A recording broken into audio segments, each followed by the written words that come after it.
Welcome to this week's edition of MIAA 360. Broadcasting inside of MIAA Network studio, I'm Ben Ferris. Coming up a little later in the show, we head to Missouri Southern University to speak to men's basketball head coach Jeff Boschee, and then we'll preview this weekend's matchups on the hardwood. But first, we traveled to Missouri Western University to speak with Associate Director of Athletics for External Relations, Brett Esely, on his role at the university, his love for sports broadcasting, and his lifelong relationship with the university. You know, it actually goes back to when I was 9 years old, something my dad and I used to do. We used to come to basketball games all the time, men's basketball, women's basketball, football games, and I was hooked. And kind of growing up, it was just something that I was always that guy that said, boy, you know what, it'd be cool to work in sports one of these days, and maybe one of these days I'll coach, or maybe one of these days I'll be a broadcaster, or maybe one of these days I'll work in administration. And you know what, never say never. And when I went to college, to be honest, went to college to be a sports broadcaster. And when I came to Missouri Western at that time, they didn't have a broadcasting degree, but they had a sports management degree. And so one thing led to another. I actually started my career in coaching. I was a student assistant on our men's basketball staff in 2000. I went from doing that to being the graduate assistant till 2003. And I knew if I wanted to continue to coach, I had to pack my bags and go somewhere else. I didn't want to do that. Loved being here, loved town. And so the opportunity in that department at that time was compliance. And if there was one job in the department that I didn't want, it was compliance. But it was my way in. And so I did that for 4 years and had an opportunity to get into the external side of our operation in 2007. And I've been doing that ever since. And it's one of those things, beauty of a small department, smaller university, good-sized community is you got an opportunity to wear a lot of hats, and so I've gotten to live down that broadcasting degree, that broadcasting dream. But I've gotten to do a lot of different things in the department, kind of using my skills. And again, it's just been a great dream of mine, a great fit, and it's kind of one of those things. My folks always told me, you better find something you like to do because you're going to have to do it the rest of your life. I'm probably not going to win the lottery. I buy a ticket, probably not going to win the lottery. And I've been fortunate that I don't come to work every day. I come to a place that I love to come to, and it's never really been work to me. Your current role, Associate Athletic Director for External Affairs. You mentioned many hats. You bet. Let's talk about it. I mean, I'm going to ask you kind of what a normal day-to-day looks like, but there may not be a normal day. Talk about all the hats you wear in your role. There's no normal day-to-day. It depends on the year. Everybody says, what's your slowest time of year? There never is a slowest time of year because we go from one endeavor to the next. My position's evolved a little bit since I did this in the summer of started in the summer of 2007. At that time, our department was really in need of a public relations, media relations, just kind of grow the promotional aspect of our department. And in those days, golly, digital photography really wasn't a thing yet. We were still shooting with a camera and developing film, and the internet existed at that time. We obviously had a website, but it wasn't near the animal that we have now. And then just in kind of looking at our department and how it's evolved and the staff that we've added, my role has kind of evolved more into working with heavy on the external side of our operation, whether that be corporate partnerships, working with our booster club, some fundraising activities. Obviously, I still dabble a lot in media relations and public relations, but just anything we can do to grow the Griffin brand, work with our partners, whether that be in the campus community, the local community, the regional community. But again, that's kind of the beauty of a smaller department is, if you get frustrated doing one thing, there's always another hat you can go tend to. There's never a dull moment, that's for sure. Well, you're obviously part of a couple of big things here on campus. The fact that this is the home for the training camp home for the Kansas City Chiefs. You have a role with that rolls into town every summer. I do. It's again, my parents always taught me growing up, root for the hometown team. Royals, Chiefs, Griffins, Mizzou Tigers. I've always been that guy. Well, a lot of people that have been around this area a long time remember the Chiefs used to train in Liberty, Missouri. And then it was a thing that everybody went a long way away to training camp. So they went to River Falls, Wisconsin for 20 years. St. Joe's kind of courted the Chiefs for a long time. Even before they officially decided to come here, there was a lot of folks in town that had a dream of bringing the Chiefs here. And it finally became a reality late in the winter of 2008, headed into 2009. And again, kind of talk about living down your dream. You get to, for 3 or 4 weeks every summer, work pretty closely with the NFL team that you follow. And so, I don't stand on the sidelines and call plays with Andy Reid. Sometimes I'd like to. Wouldn't we all like to at some point? But, we work real closely with their logistics folks, their marketing folks, operations folks, to make sure that we pull off a great experience, not only for the Chiefs, but for their fans that come up here and spend a day, spend a weekend, because, when they're here, they're getting ready for the season. They're getting ready for a long, long season. And so I've had the opportunity to work with some external events, some operations type events, operations that market the camp, some sponsorships that relate to camp, just all aspects of what it takes to make a training camp great. And it's been a great experience too, working with a different set of people. Well, you mentioned sports broadcasting as kind of a career goal at one point in time. You really have done some of that here on campus with either the an insider show or actually doing calling games. You bet. So I was the kid growing up. I knew I wanted to be a broadcaster, and so I would close the door in my room, turn the sound down, and broadcast the game. Kind of geeky, I know, but that's how you learn how to do it. You cut your teeth and do that. I was never shy to do that. And Bob Orff, who was our longtime radio voice of the Griffins for over 30 years, used to listen to him Wednesday nights, Saturdays, listen to the Griffins. And I finally got to, again, that's the beauty of it. You want to live down your dream and really chase after it. You have the opportunity to do it at an institution like Missouri Western. And so I have called games on the Griffin Sports Network, whether that be football sideline reporting, color analysis. I've even done some play-by-play for football and basketball. I've been doing that, I wouldn't necessarily say full-time, but most of the time since 2007. And, we've got to call a lot of neat events, championship events, playoff events, MIAA tournament games, you name it. There's been a lot of exciting times. Falls really low on my totem pole of duties, but again, it's kind of one of those things that I'd say it's more of a hobby than anything else, but something that I've really enjoyed. As you mentioned, I've done some TV work. We've got a lot of talented folks in our department that are very skilled behind the camera, very skilled at putting video pieces together. We had our own 30-minute television show called Griffin Sports Insider that ran on local television and even was on in the Kansas City market, and I co-hosted that show with our Director of Athletic Communications, Ryan Minley. We did an actual 30-minute show for 5 years. We've kind of broken that up in just segments on our social media platforms here the last 2 years. But I've always been a ham in front of the camera. I've never been afraid. I've always had a pretty good talent of just kind of going off the cuff with some things and kind of rolling with what the crowd either was doing interactive or who maybe I was working with. So that's kind of a fun hobby for me more than anything else. You've also been active in service at both the national level and kind of the conference level with managing and running events. Let's focus on national first. You were the tournament director for, I think, 2 women's Elite Eights, 2010 and 11, I believe, and also tournament director for a softball national championship. Talk about those experiences. Again, that's kind of one of those things. When I was really young in the profession, I remember I was sitting in an administrative meeting with one of our teams at a regional, and I was watching another one of my colleagues that was there as the site rep running the administrative meeting, and I was sitting there going, golly, that'd be really cool to do that one of these days. Well, again, it's one of those things. Beauty of working at an NCAA institution is you have a chance to do those things at some point. And at that time, St. Joseph had already hosted 2 Division II women's basketball Elite Eights. We've got a great venue in town to do that. And I told my boss at the time, Mark Linder, I said, hey, Mark, I said, if that championship ever comes back, I'd love to have the opportunity to serve in a major role. And he said, well, Brett, he goes, I think there's a pretty good chance we're going to get the championship for another 2-year bid. How would you like to be the tournament director? And I said, I'm all in. What a great experience, not only working with my colleagues, but working with folks on a national level, whether that be athletics directors, commissioners, people on the committee. It's a great networking opportunity. You learn a lot about yourself too. It's a lot of work, but it's a lot of fun work. And I just kind of fell in love with the championship experience. And even though that was a 2-year bid, we hosted softball and women's basketball in the same year. It was hectic, but again, it was a fun hectic.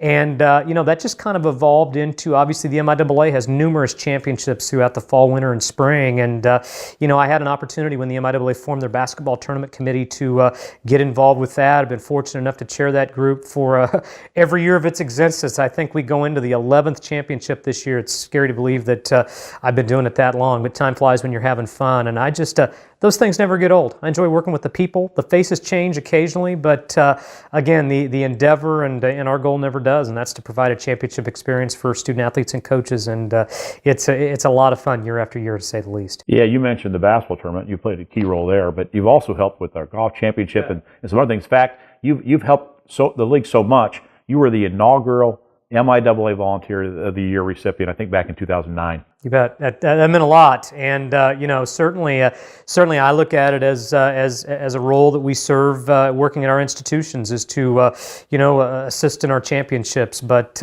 again, those things aren't ever work to me. You mentioned the golf championship. Another beauty of working at an NCAA member institution is a lot of us have an opportunity to serve on either regional advisory committees or national committees that govern all 90 championships within the NCAA. I have a golf background. I'm a golfer. I don't know that I play it very well. But again, I've had the opportunity to serve on national committee within the NCAA, and I have been the starter on the first tee at the national championship the last 7 years rather. Just got the invite to do it again this year in 2018, and so I'm kind of that guy with a loud voice. I think that's more of what it is than anything else. But again, I've always been that guy that to take advantage of your opportunities, big or small. You never know what it might lead to. You never know what that might do for your legacy down the road, the doors that it might open. But again, I've been very fortunate with the folks I've had an opportunity to meet and the opportunities I've had an opportunity to take advantage of. I mean, you mentioned being a starter at the national championship. You've also served as a starter for the MIAA tournament. In fact, the most impressive thing I think I've seen in my career with the league is you standing out in a cold, driving rain to start 36 holes on one day.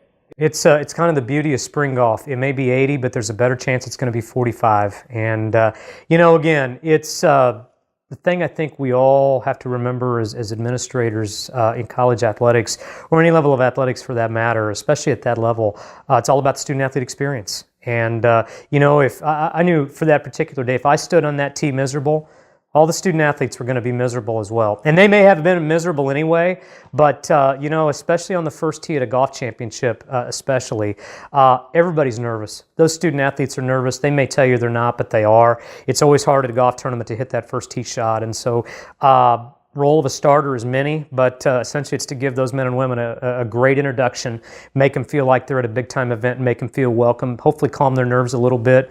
And that's always what I felt like my role is, and I've tried to do it the best I can. Rhett, we talk a lot about life and the balance at the NC Division II level. You've got a wife and 2 young children at home. In fact, your wife really understands well what you do because she was worked here on campus, I think, in the athletic training program for a long period of time. What are some of the things you do, based on all your hectic schedule, to maintain life and the balance for you? Well, I tell you what, the neat thing now is, and it's difficult, it really is. The neat thing now is my kids are old enough, they're 7 and 5, and so, they're, I wouldn't say they exactly know what in the heck's going on when they come to events, but they pay attention and they like to come, and they're at that age where they can kind of tag along with Dad a little bit, gives Mom a little time away, but, they're no strangers to Griffin events, they're no strangers to MIAA events. In fact, my wife and children have had the opportunity to come down to the basketball tournament the last couple of years. Like I said, the kids are at that age where, hey, they still need a lot of help, but they're able to figure it out on their own a little bit. But, I've also, because we spend so many hours, 7 days a week, if, I tell our interns all the time, if you're looking for an 8 to 5 Monday through Friday, college athletics probably isn't the profession for you. But, I think because we do work so many hours, I've had to really take a step back, and my kids are involved in a lot of events, and I have to make time. I preach that to people all the time. You have to make time, and I really try to hold to that myself. So, you know what, if I've got to leave the office a little early on a day to help coach my son's 7-year-old basketball team or to take my daughter to gymnastics, sometimes that's hard to do it, but, I believe you have to make time to do that. And so that balance piece is difficult, but I've worked with a lot of colleagues over the years that they've all been in the same boat, and we all support each other.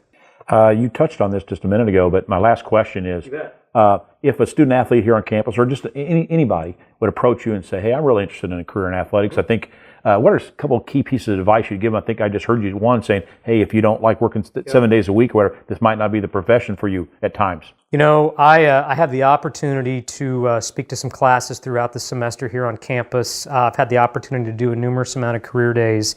And, a couple of things I always tell them, especially in college athletics.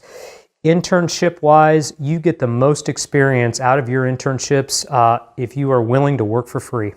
I have a lot of interns that come in and say, hey, how much does the job pay? And I know right away it's not going to work out for them. So that really teaches you the passion when you are here on your own time because you want to be and you want more. And I always say this, don't be afraid in small groups, big groups, to volunteer for maybe what a lot of other people didn't want to do. The best example I use, you know what, at our basketball games, nobody ever wants to get on that court and sweep the floor.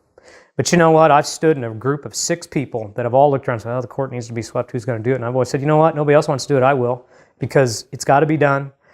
It shows everybody else in that group, hey, I'm willing to do anything. You know, I may be the guy in the suit and tie, but you know what? I'm not above cleaning up. I'm not above picking up, because you know what? We've all had to learn at some point in time, and you always lead by example. And I just make the best of your opportunities. Become versatile. Learn how to wear all the hats. You know, you may be at an event as the public address announcer, but you know what? If you need to be the guy that hands out programs before the game, if you need to be the guy that puts the equipment away at the end of the game, those are all valuable skills that you need to learn. You need to learn how the entire department works before I think you can even entertain being in a leadership role to maybe run a department one day. And so you got to come to work blue collar every day and just be a sponge. Be willing to absorb everything in the department. Learn how it works, because that's how that's how you catch the eye of people. They want to know, especially at this level, that you're versatile and you can do anything. Now we're going to head to Missouri Southern University to speak to men's basketball head coach Jeff Boschee about competing in the MIAA, what he's learned from the legendary coaches that he's played and coached under, and when he decided to become a coach himself. Well, I think, you know, really, I didn't think about it. Me growing up, my brother had been a coach. You know, but I never really thought of it. You know, my aspirations and dreams were to play in the NBA. You know, and you know, once I kind of figured it out, maybe my junior year of college, thinking that would be kind of hard for me to make it as a professional basketball player in the NBA. That's you know, I started to pay a little bit more attention to the things Coach Williams did, the things we did in practice.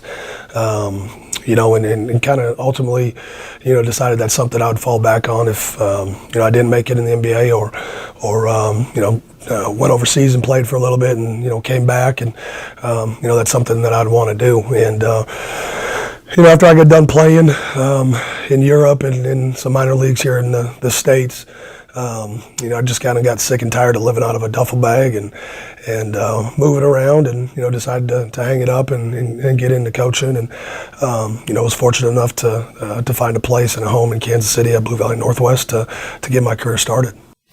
You're in your 8th year here on staff at Missouri Southern, 4th as the head coach.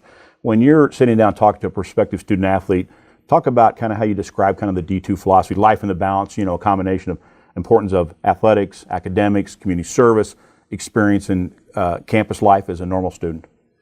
Well, I think the other thing to kind of go along with the experience at Division II, a lot of kids that we recruit, like to enjoy their summer months, and we can't necessarily afford to keep them on campus as far as paying as far as scholarship and housing and stuff like that. So being able to get to go home in the summer, I think, is a big appeal to a lot of kids that we coach too. And obviously the split in the season at Christmas time, the dead week is a huge sell. But I think the other thing is Division II basketball at this level is such a huge it's such a huge level of competitiveness. We sell a lot of our kids to be able to come in and have a great experience and have a chance to win a national title. A lot of the kids we recruit are getting recruited at the low Division I level who may never have a chance to compete for a national title. And here, at the Division II level, you compete in this conference, you have a chance to win a national a national title. I think the sell of a smaller school, academically, it's very similar to what you'd experience at high school. Smaller class sizes, the teacher to kid ratio. You get a lot more attention in the classroom. The community is greatly involved, especially around here in Joplin. Kind of a big fish in a little pond per se.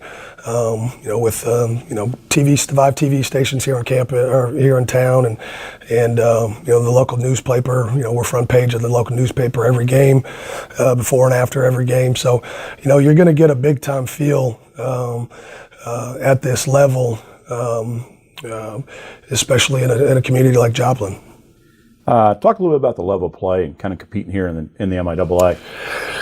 Well, the league is, consists of, since I've been here, it's been a lot of Division I transfers. It's been a lot of junior college kids, junior college kids that may not make it academically to go to Division I level.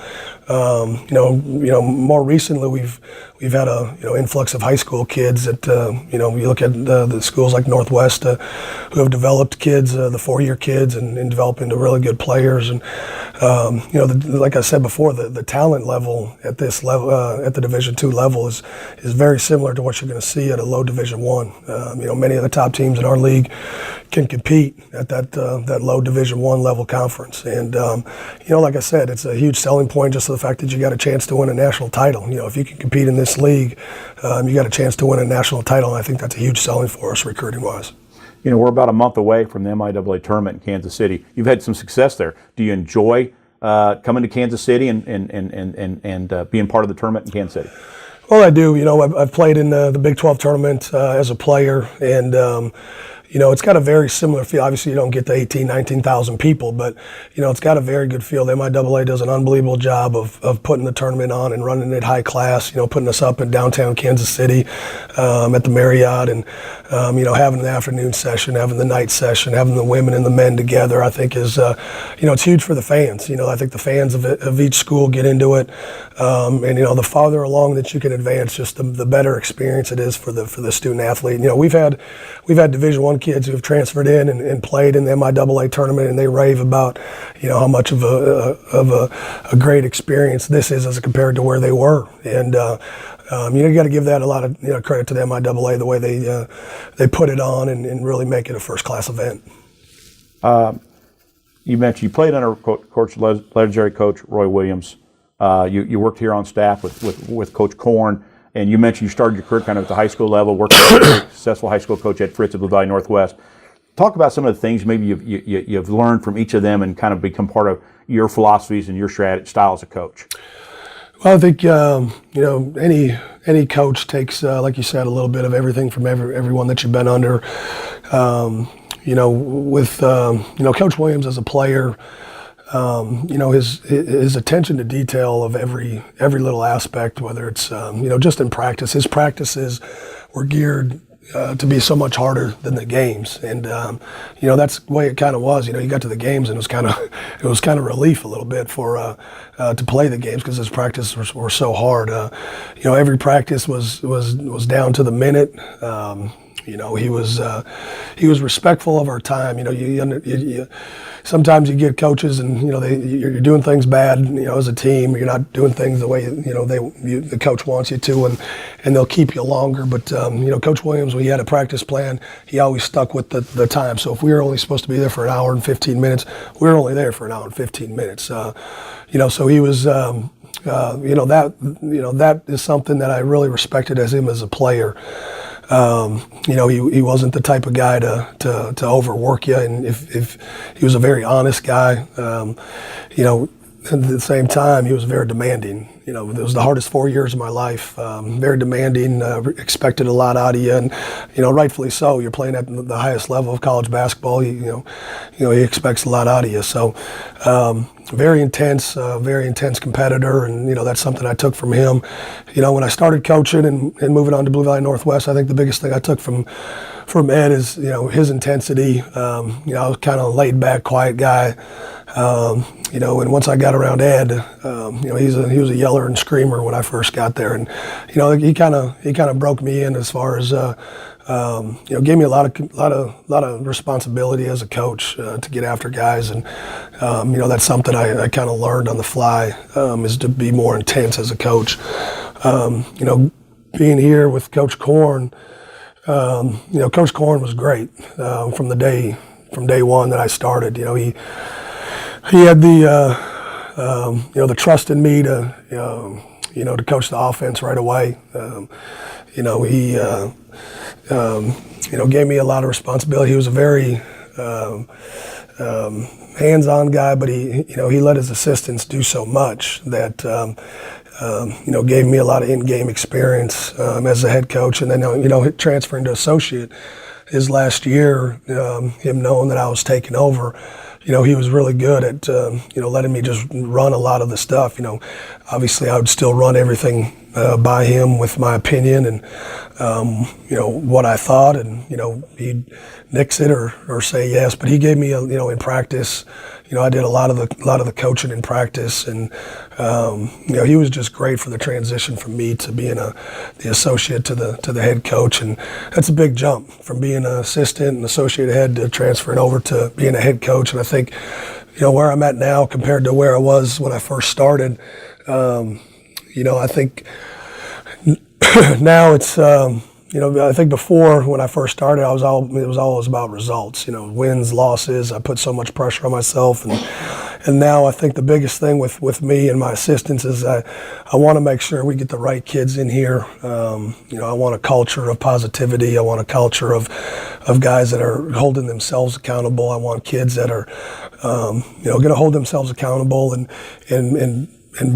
kind of have it go down the line where the older kids are teaching the younger kids of what our culture is, and just understanding that it's an everyday process and we can't be so results oriented, and we got to make sure that we get better every single day, and if we get better every single day, the results will follow, and win or lose, you gotta get better. Either way, you got to continue to grow, and I've found out to put less emphasis on winning and losing, and really worry about the process and getting our guys better, and that's the biggest thing for me. And it's just you have less stress that way, and it's just a more positive feel around our team. Well, what's maybe your favorite thing or things about being a college basketball coach? I think the biggest thing is just being around kids, having impact on them, seeing them, get better as a player, get better as just a human being. We have our life classes in the off season, as far as just teaching them things about life, teaching them about adversity. How are you going to react when adversity hits, and just seeing them develop as young men, and then obviously the competing part. As a player, I was always competitive. As a coach, you're competitive, and you want to win games, and you're going to go through the ups and downs, but just the aspect of being around kids, being around a team, is just the part about coaching I like the most. We talked earlier about life and the balance for student athletes, but how about from a coaching perspective? I mean, there's a lot of responsibilities, there's demands on your time. You've got a family at home, wife, 2 daughters. How do you try to accomplish some life and the balance for yourself personally? Well, it's it's hard, especially, and I've gotten better at it, but I'm still not very good at it. I think as a coach, you're always putting pressure on yourself. You're always putting pressure on yourself to get better as a team. I think one thing I've got to do a better job is not taking bad practice home with me, not taking a bad game home with me. Making sure that when I go home, it's time with my wife, it's time with my kids, and I think the life and the balance is like I said before in the first part of the interview. It's a great thing for Division II. Especially that week off. I think it's good both for the coaches, it's good for the players just to get away, and then come back and kind of start back up and start fresh. Because it is such a long season, but it's something that it's an everyday battle. It's an everyday thing. Because as a coach, you're so competitive and you want to win, and you want every day to be perfect. And that's kind of I think what we're all striving for. But it's never going to be perfect, and you got to understand that, and not take bad games, not take bad practices home with you. And it's like I said, it's a consistent everyday thing. Well, I know you've had a lengthy playing career, and now you've been in the coaching profession for quite some time. Do you ever think back and think about maybe some favorite memory or memories you have from either your time as a player or a coach? Well, I think one of the biggest things for me as a player is playing in the Final Four. My senior year, and getting to experience that because not everybody. There's hundreds and thousands of collegiate basketball players that play college basketball every year, and there's not many that get to experience a Final Four. And we were fortunate enough to do it. My senior year, we go 16-0 in the Big 12, win a Big 12 championship. Everything that you do in basketball. You remember the things that you do together as a team. Yes, the individual awards are nice, but the best things that you do in life are when you do them with somebody else, and those are the things that you remember. And those things as a player, as a coach. I think just every big victory that you have. We haven't been fortunate enough to win a conference title for me as a head coach, but my first year here as an assistant, we won an MIAA title in 2010, and then in 2014, Coach Corn's last year, we won an MIAA conference tournament title. So those are things that stand out the most to me. And but anything you do, like I said, anything you do together with somebody else is something that you'll remember for the rest of your life. Last question, Coach, real quick. If a student athlete approaches you, or maybe another student on campus, or maybe somebody that's watching this interview, and they're interested in becoming a coach, especially at the collegiate level, what kind of advice would you give them to get started? Well, I think the biggest thing is being willing to accept any type of role in the coaching profession. It's not going to be a profession where you're going to get rich quick. It's a profession you got to build your way up. You got to work your way up. You got to accept. Any role that somebody wants you to fill. I think the other thing is you got to be an honest. You got to be a loyal person, because you're working for a boss. It's not about you. It's about the program, and understanding that it's about the people that have been there before. And whatever that head coach says, you may disagree with whatever head coach says, but you gotta understand that you got to be loyal to wherever you're at. But some people move up the ranks a lot quicker than others, and other people got to work their way up. But whatever you got to do, you got to be patient and understand that you're gonna have to pay your dues per se, and understand that hard work is going to pay off, and you never know who's watching. You talk to a lot of the head coaches. I saw an article with Chris Beard the other day, and he gets an assistant job with Bobby Knight because Jerry Mullen, who's a big junior college guy, knew how hard he worked. Didn't really know him that well, but knew how hard he worked, and he recommended him to Bobby Knight. So you never know who's watching, and you always got to be on. With a little less than a month to go before the MIAA Championship Tournament, let's preview this weekend's matchups on the hardwood. On the women's side, we start with Northeastern State versus the number 6 nationally ranked Central Missouri Mules. With tip-off at 1:30 p.m., the Mules look to keep their dominance in the conference with an incredible 16th win in a row. Tipping off at the same time, Southwest Baptist is looking to continue their win streak with a W over the number 21 nationally ranked Central Oklahoma. Over in Kansas, Pittsburgh and Missouri Southern will tip off at 1:30 as well. The Gorillas are looking to extend their win streak, while Missouri Southern will be looking to end their 2-game slump. The last game at 1:30 will be between Northwest Missouri and Lindenwood. Both are looking to continue their win streak. Washburn will be looking to end their losing streak at Fort Hays with a win over the Tigers. Tip-off is at 2 p.m. The second game at 2 is Lincoln versus Missouri Western. Lincoln is looking to get their first conference win of the season, while Missouri Western is looking to end their 8-game losing streak. Finally, at 5:30 p.m., Emporia State will be looking to move up the conference standings with a win over Nebraska Kearney. The Lopers, who are tied for second in the conference, are looking to extend their win streak. On the men's side, tipping off at 3:30 are Northeastern State and Central Missouri. The Mules are looking to continue their win streak, and with some luck, break into the top spot of the conference. Tipping off at 3:30 as well is Central Oklahoma and Southwest Baptist. Both are looking to end their losing streak. Tipping off at the same time is Missouri Southern versus Pittsburgh State. Missouri Southern is hoping to move up in the conference standings with a win over the Gorillas.